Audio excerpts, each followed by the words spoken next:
Hello everyone and welcome to another video with me, Hyder. That's right, we have the mic down in the corner and the camera, that's right. I thought I'd just throw myself into this one.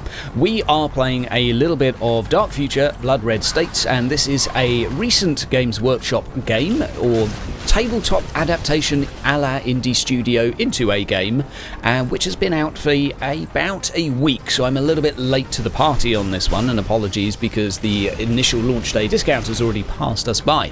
But the game itself is a car combat game, and it is fairly engaging, and I wanted to give this one a little bit of a butcher's. So the game itself involves the WASD key being your main manoeuvring keys. You can switch lane and adjust speed, so you don't have to worry too much about actually driving the vehicle, although you can more or less issue orders as such. I think that's the best way to basically describe how the combat feels. You also have access to hotkeys to do things like match the speed of an opponent, something I don't do particularly well, as you'll see I overshoot quite a few of them.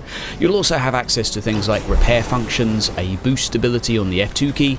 You will also have access to a bunch of weapons, and you can see I'm firing some out the front. I also have a 360 tracking grenade launcher, I think, on top of my vehicle, and I can also drop some mines out of the back. Now the game itself is not just one car, you have access to quite a few.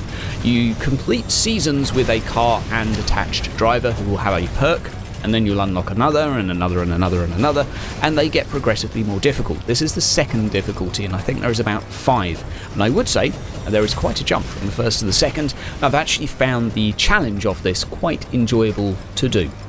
Obviously one can see the retro theme of the UI here, and this is exactly the same, if not even more, in your face when it comes to the actual main menu options. We'll go through that in a moment. But seeing as the game came out, I mean the tabletop game, in 1982, I believe, the retro feel as well as the 80s music I think is a nice touch, and I think it's actually quite charming. It will probably remind those of the same sort of synthwave music we had from that Stranger Things TV show recently, which was pretty good. Shame about season 2. Anyway, let's not get stuck into that. So the actual combat itself does get fairly chaotic with more cars on the field.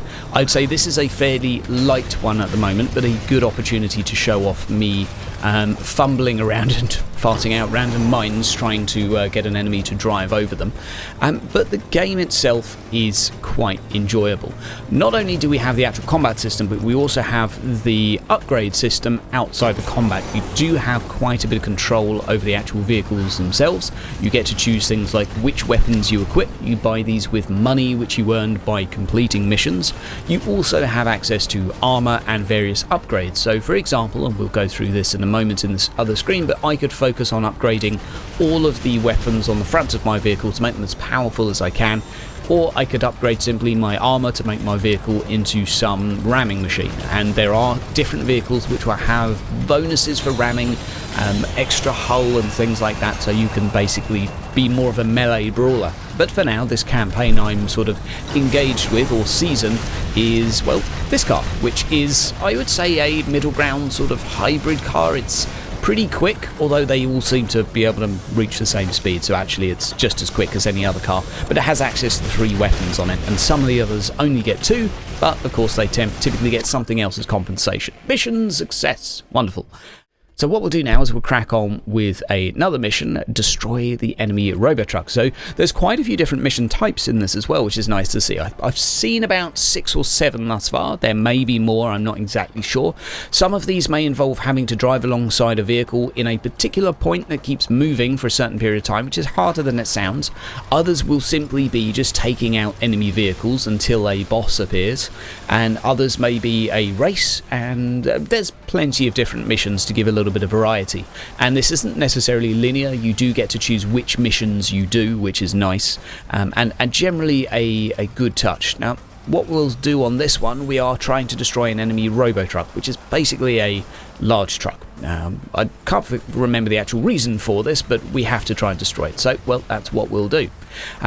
You can ignore enemy vehicles on this and just sort of drive past them, but I would say generally speaking, it's not particularly advisable because they will end up catching up to you and bite you in the bum.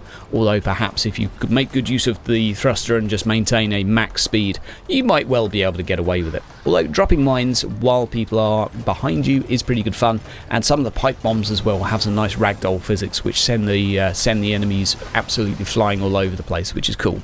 You can also be sort of capsized in this, or you can roll over. Is it capsized for a car or a vehicle? I'm not exactly sure. But anyway, this can happen. You pay a recovery fee and it brings you back.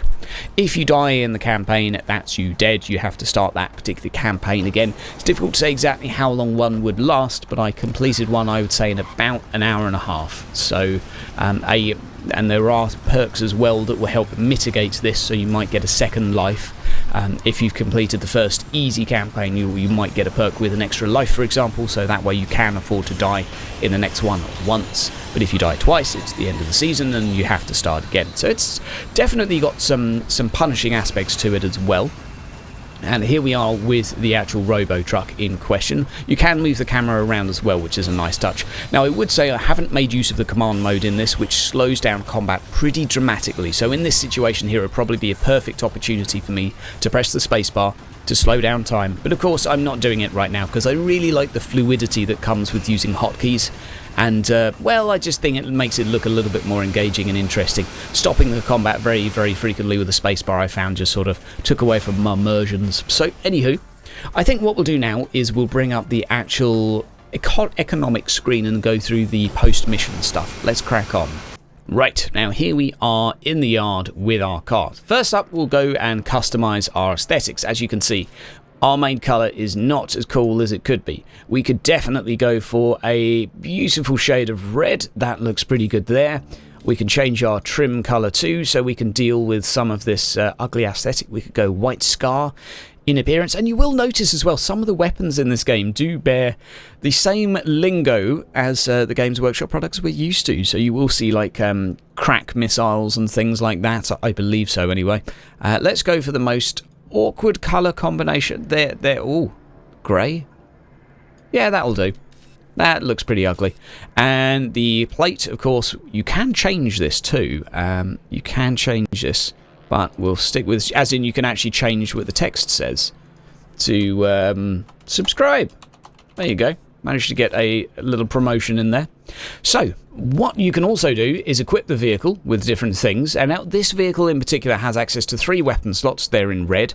If we go over to the shop in the top right, you could choose to have a grenade launcher, for example, and this is a medium grade grenade launcher, or we have a low grade grenade launcher. So the medium grade, pretty damn expensive at $310,000, but hey, that's what you're gonna have to pay for something good. You can also go for the ability to brake faster, which I believe is the F3 key, maybe not. Repair cooldown, extra weight that you can carry. This is all very useful because it allows you to carry more weight, which sort of goes without saying, but that in turn allows you to upgrade your armor more, which is expensive to do and difficult to do, but really, really worth doing. And overall, I would say there is plenty to keep you busy and try different cars and vehicles with different combinations. You also have access to I would say, the version of a story in here.